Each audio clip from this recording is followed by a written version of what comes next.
भगवान को मानने वाले तो करोड़ों हैं, पर भगवान कितनों को मानते हैं? इसी रहस्य से आज हम पर्दा हटाएंगे। सवाल यह है कि क्या भगवान को मानने से भगवान प्रसन्न हो जाते हैं? अगर भगवान को मानने से भगवान प्रसन्न हो जाते हैं तो वे हम पर अपनी कृपा क्यों नहीं बरसाते? क्यों लोग भगवान की कृपा से वंचित रहते हैं? मुझे लगता है कि हम ये समझ ही नहीं पाए हैं कि भगवान हमसे प्रसन्न कब होते हैं और कब नाराज होते हैं। जिस दिन इस बात को आपने समझ लिया, उस दिन भगवान की पूर्ण कृपा आप पर बरसने लगेगी। तो चलिए, कहानी बड़ी ही मार्मिक है और इस कहानी से आपको कई सवालों के जवाब मिल जाएंगे। ये कहानी है एक गरीब मोची की। इस कहानी में आपको ये जानने को मिलेगा कि किस तरह उस गरीब मोची को भगवान ने करोड़पति बना दिया। आपको यह भी सुनने को मिलेगा कि भाई के साथ धोखा करने वालों को ईश्वर कौन सा दंड देते हैं। कहते हैं दुनिया में सबसे बड़ा पाप दूसरों को धोखा देना और अपने ही सगे भाई के साथ धोखा करना है। उसे धोखा देना, उसके साथ बेईमानी करना, उसका धन हड़प लेना जघन्य अपराध की श्रेणी में आता है। इसके लिए भगवान भी कभी उसे क्षमा नहीं करते। तो चलिए गौर करते हैं इस ज्ञानवर्धक और प्रेरणादायक कहानी पर। एक समय की बात है, किसी गांव में एक मोची रहता था। मोची बहुत ही गरीब था। 2 वक्त की रोटी मिलना भी उसके लिए बहुत मुश्किल था। वो मोची लोगों के जूते चप्पल ठीक करने का काम करता था। उसके पास ऐसी कोई अपनी जगह नहीं थी, कोई दुकान नहीं थी जहां स्थायी रूप से वो बैठकर अपना काम कर सके। इसलिए वो कभी चौराहे पर, कभी सड़क के किनारे बैठकर लोगों के जूते चप्पल ठीक करता था और उस काम के बदले में जो पैसे मिलते थे उसी से उसकी जीविका चलती थी। वो बड़ा संतोषी था। इसी धंधे से वो अपने जीवन को व्यतीत कर रहा था। एक समय की बात है, सावन का महीना आता है और आप तो जानते ही हैं कि सावन का महीना कितना पवित्र होता है। भगवान महादेव के भक्तगण सावन में उनका जलाभिषेक करते हैं। शिव भक्त कांवड़ यात्रा निकालते हैं और गंगा से जल लेकर भगवान शिव को अर्पित करते हैं। रोज की तरह वो मोची सड़क के किनारे बैठकर जूते चप्पल ठीक कर रहा था। सावन का महीना चल रहा था तो बहुत से भगवान भोलेनाथ के भक्त कांवड़ लेकर भोलेनाथ पर चढ़ाने के लिए जा रहे थे। मोची सड़क के किनारे बैठा हुआ लोगों के जूते चप्पल संभाल रहा था। तब उसने देखा कि भारी भीड़ के साथ लोग कांवड़ लेकर भगवान शिव को अर्पण करने के लिए मस्ती में चले जा रहे हैं। उसने जब लोगों को भगवान महादेव पर जलाभिषेक करने के लिए जाते हुए देखा तो उस मोची के अंदर भी एक भावना उत्पन्न हुई कि मैं भी भगवान शिव के लिए कांवड़ ले जाऊं और उनका जलाभिषेक करूं। लेकिन वो बेचारा मन मारकर रह गया। वो सोचने लगा कि मेरे पास तो इतना पैसा ही नहीं है, मैं कांवड़ कैसे ले जाऊंगा। पूरे दिन कमाता हूं तब सुबह शाम की रोटी मिल पाती है, फिर कांवड़ के लिए पैसा कहां से लाऊंगा। पूरे दिन काम करके बस इतना ही कमा पाता हूं। वो मोची ये सब बातें सोचकर मन को मारता रहता है। लेकिन भगवान भोलेनाथ के प्रति उसके मन में भक्ति का भाव जागृत हो चुका था। उसने ये फैसला किया कि मैं भगवान भोलेनाथ पर कांवड़ ले जाकर उनका जलाभिषेक करूंगा। लेकिन अभी नहीं तो अगले साल, जब सावन का महीना फिर से आएगा। इस तरह से विचार करने के बाद वो अपने रोज के कामों में मस्त रहता है। लेकिन उस दिन से भगवान शिव के प्रति उसके मन में भक्ति बढ़ती चली गई। अब तो वो सुबह शाम भगवान शिव की पूजा करता था और पूरे दिन सड़क किनारे जाकर के लोगों के जूते चप्पल ठीक करता था।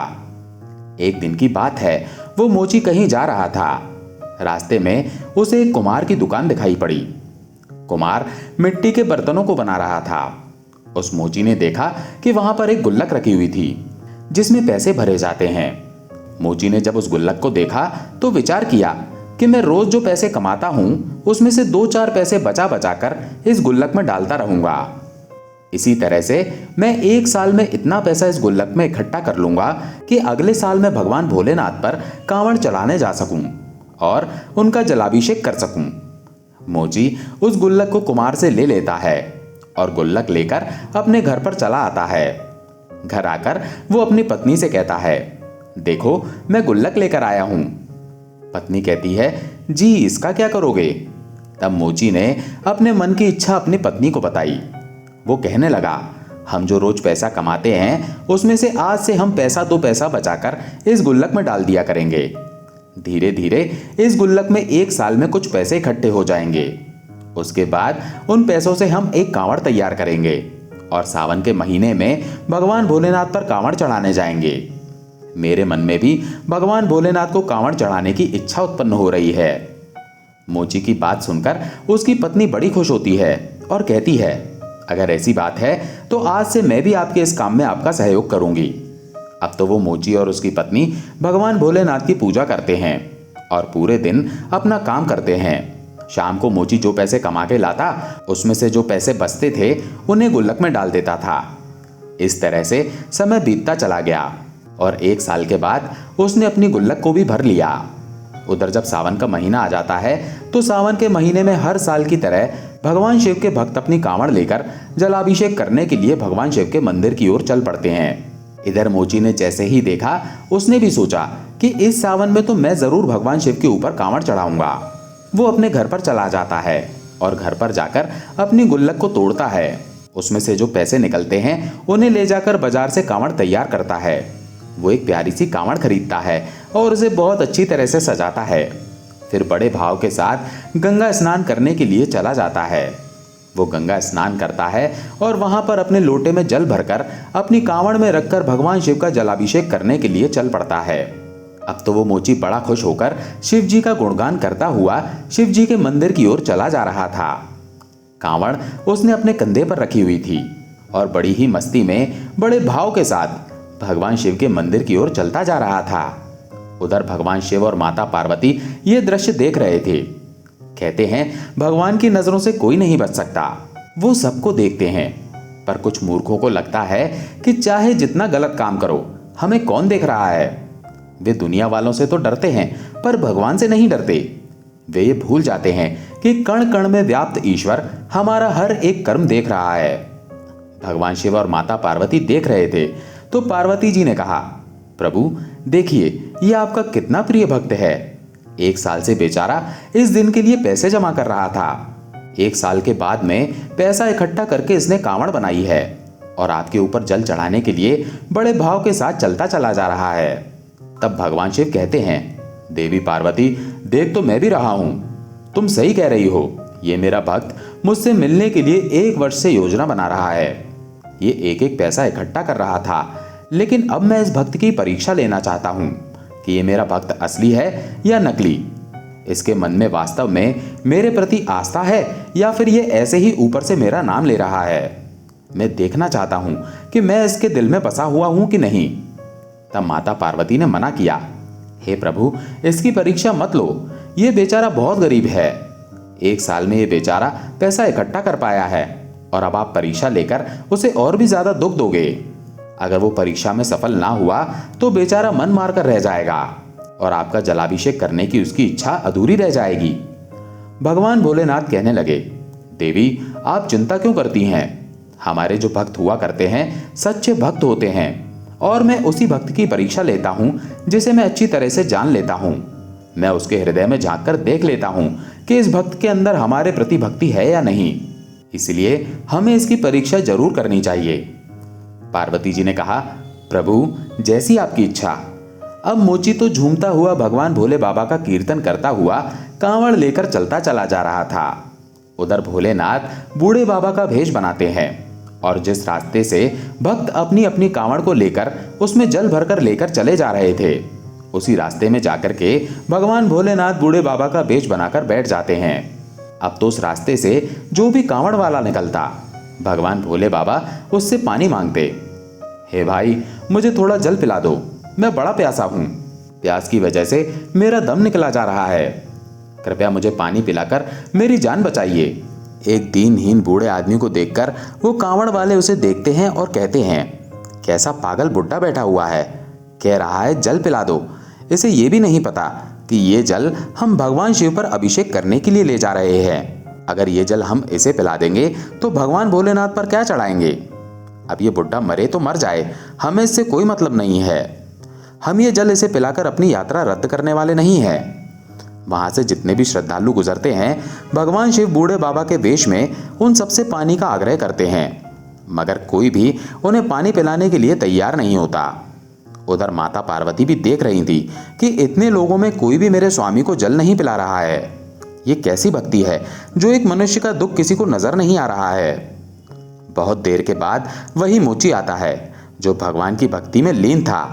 वो जैसे ही उनके सम्मुख आता है और भगवान के पास से होकर गुजरता है तो बूढ़े बाबा के वेश में बैठे हुए भगवान भोलेनाथ उसे रोक लेते हैं और कहते हैं, बेटा मैं बहुत प्यासा हूँ, प्यास से मेरा दम निकला जा रहा है। अगर मुझे पानी नहीं मिला तो मेरे प्राण निकल जाएंगे, मैं मर जाऊंगा। मैंने कई कांवड़ियों से जल मांगा लेकिन किसी ने मुझको एक बूंद जल तक नहीं दिया। मैं प्यासा मर रहा हूं। ये कैसे भोलेनाथ के भक्त हैं जो किसी प्यासे को एक बूंद पानी भी नहीं दे सकते। बेटा बहुत बड़ी मेहरबानी होगी अगर तुम मुझे ये जल पिला दोगे। जिस लोटे में तुम ये जल लेकर जा रहे हो ये जल मुझे ही पिला दो तो मेरी जान बच जाएगी। बूढ़े बाबा की बात सुनकर मोची रुक जाता है और बूढ़े बाबा की ओर बड़े गौर से देखता है। वो सोचता है ये बाबा बहुत प्यासे मालूम पड़ रहे हैं इसलिए मुझसे जल मांग रहे हैं। जल तो मैंने पिला दूं लेकिन ये जल तो मैं भोले बाबा के ऊपर चढ़ाने के लिए ले जा रहा हूं। मैंने 1 साल से पैसे इकट्ठे किए थे तब ये कांवड़ सजा पाई है। मैंने बड़ी मेहनत की है और बड़ी खुशी से ये कांवड़ में जल लेकर मैं जा रहा हूं। 1 साल से मैं इंतजार करता रहा कि कब सावन का महीना आएगा तो मैं भगवान शिव का जलाभिषेक करूंगा। 1 साल के बाद मेरा यह सपना पूरा हुआ है। मोची सोच विचार में डूबा हुआ था। इतने में बूढ़े बाबा कहते हैं, बेटा क्या सोच रहे हो, मैं प्यास से मरा जा रहा हूं, जल्दी से पानी पिला दो नहीं तो मेरी मृत्यु हो जाएगी। बूढ़े बाबा को पानी के लिए गिड़गिड़ाते हुए देखकर मोची एकदम करुणा से भर गया। उसने तुरंत भगवान भोलेनाथ से क्षमा मांगी और कहने लगा, प्रभु मुझे माफ करना, मैं ये कांवड़ और जल अगले साल आप पर चढ़ा दूंगा।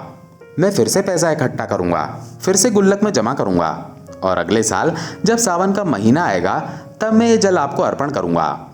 ये जल तो मैं बूढ़े बाबा को पिलाए देता हूं। हे प्रभु मुझे क्षमा करना क्योंकि ये बूढ़े बाबा प्यास से व्याकुल होकर मर रहे हैं और मेरा धर्म है कि मैं पानी पिलाकर इनकी जान बचाऊं। अगर ये जल के बिना मर जाएंगे तो मेरा जल अभिषेक करना व्यर्थ हो जाएगा। सर्वप्रथम मेरा धर्म है कि मैं इनकी जान बचाऊं।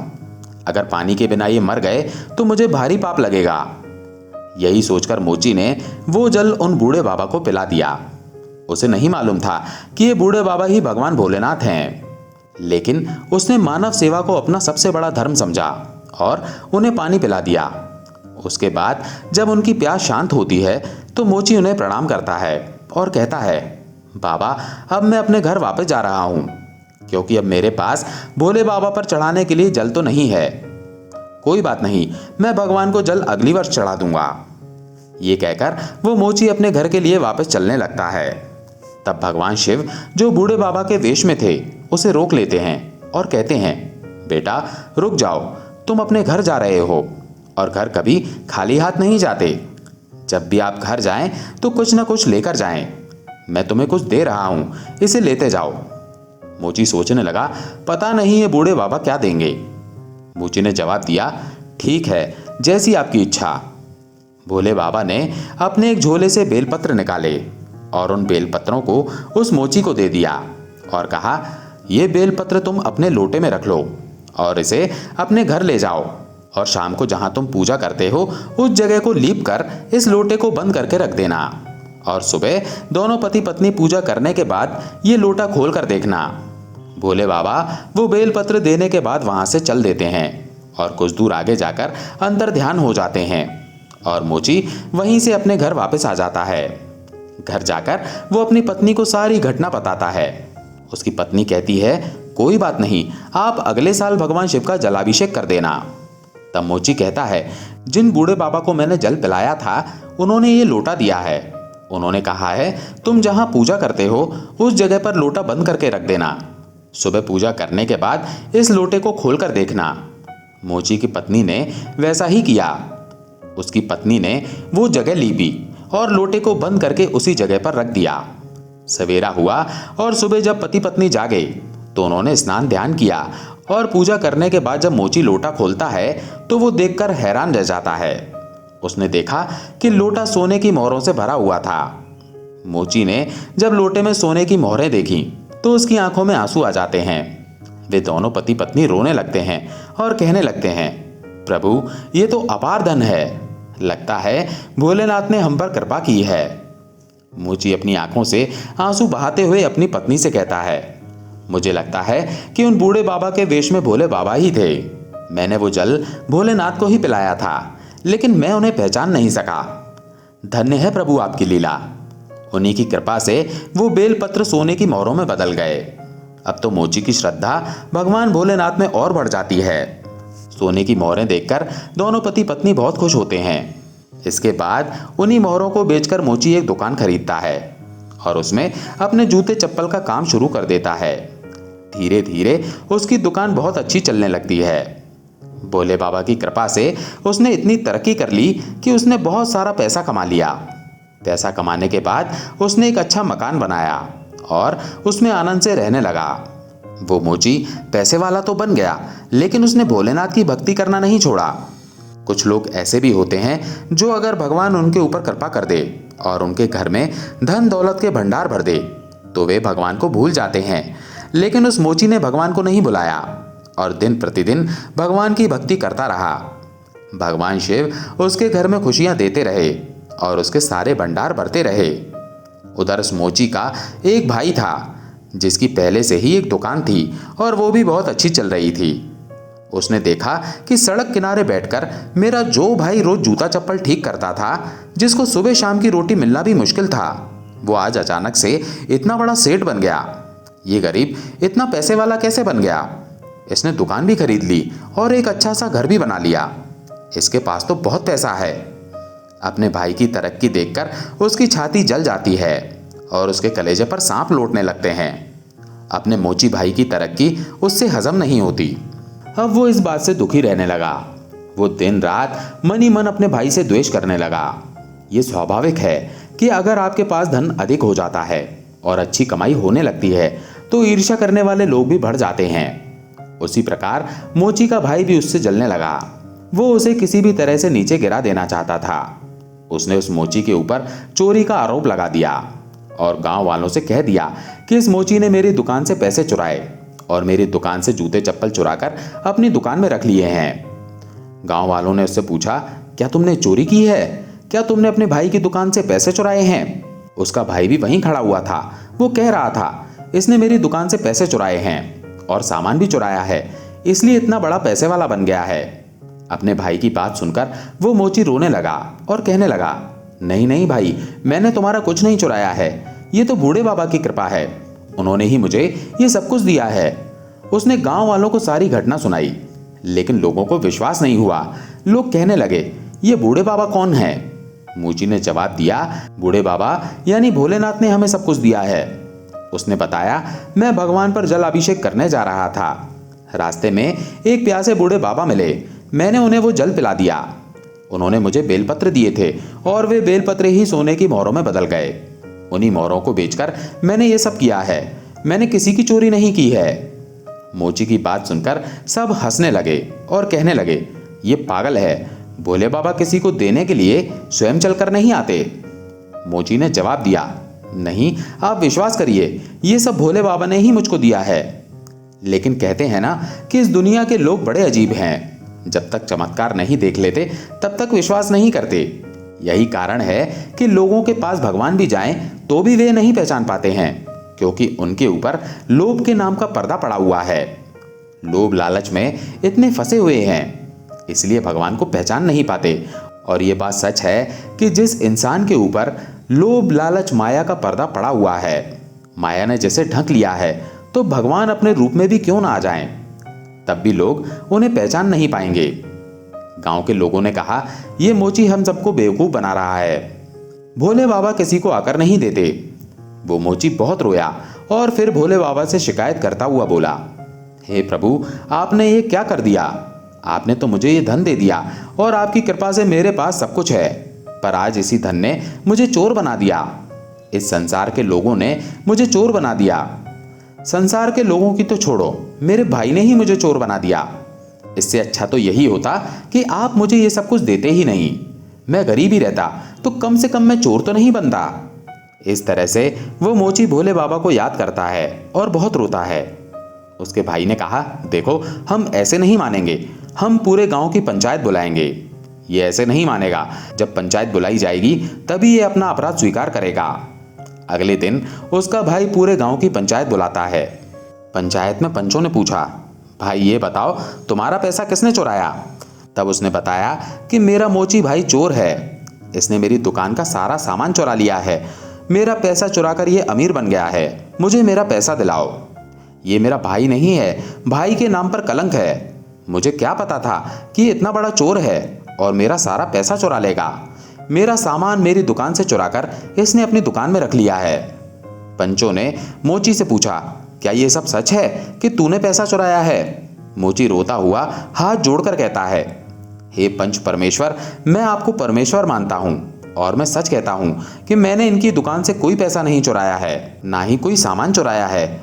मेरे ऊपर तो बूढ़े बाबा की अर्थात भोले बाबा की कृपा हुई है। जो भी आज हमारे पास है ये सब भोले बाबा ने दिया है। उसने पंचों को भी अपनी सारी घटना सुनाई, लेकिन फिर भी पंचों ने उस पर विश्वास नहीं किया। पंच लोग उसे डांटने लगे और कहने लगे, अच्छा तो अब तू हम पंचों को भी पागल बनाना चाहता है? भोले बाबा किसी को चलकर देने थोड़े ही आते हैं, तू बिल्कुल झूठ बोल रहा है। उसने कहा, नहीं पंच परमेश्वर, मैं सच कह रहा हूं, मुझे ये सब भोले बाबा ने ही दिया है। लेकिन पंचों को भी विश्वास नहीं हुआ। अब तो मोची बड़ा दुखी होता है और भोले बाबा को याद करके रोने लगता है। हे प्रभु, ये कैसी लीला है, आज मैं कैसा फंस गया। मेरे भाई ने मुझे फंसा दिया, मैं बहुत बड़ा चोर बन गया हूं प्रभु। अब आप ही मेरी रक्षा कर सकते हो, आप ही मुझे इस कलंक से निकाल सकते हैं। जब वो मोची रोता रोता भोले बाबा को याद करता है तो वहां भोले बाबा प्रकट हो जाते हैं। भोले बाबा क्रोधित होते हुए बोले, दुष्ट लोगों, तुम मेरे निर्दोष भक्त को क्यों परेशान कर रहे हो?